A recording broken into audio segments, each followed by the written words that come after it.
Welcome to our channel. Today we how to connect IFTTT to trigger insurance reminders automatically. Quick tutorial step by step clearly. Open your web browser and go to IFTTT.com. Log in to your IFTTT account. If you don't have an account, create one by following the on-screen instructions. Once logged in, click on the Create button at the top right corner. You'll see a screen that says If This Then That. Click on plus this to choose a trigger service. In the search bar, type date and time and select it. Choose every month on specific day as your trigger. Select the day you want to set your reminder for. Next, define the time you want to receive the reminder. Click Create Trigger to save your settings. Now, click on plus that to set up the action.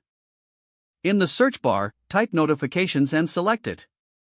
Choose Send a notification from the IFTTT app. In the message box, type your reminder message. Review your applet to ensure all details are correct. Click the Finish button to activate your applet. Your IFTTT applet is now set up to remind you about your insurance automatically each month. Open the IFTTT app on your mobile device. Ensure that notifications are enabled in your device settings.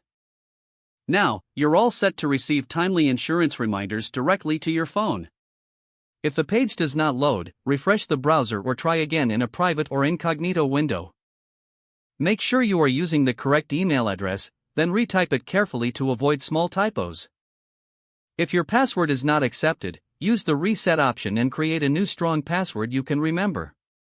Check your spam folder for verification or security emails, then complete any requested confirmation steps.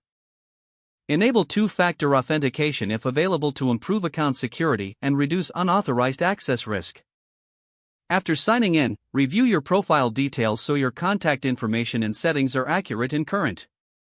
If you see an error message, note it down and try again after restarting your device and internet connection.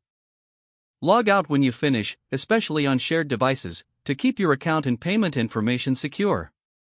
If the page does not load, refresh the browser or try again in a private or incognito window. Don't forget to like this video and subscribe to our channel for more step-by-step tech guides.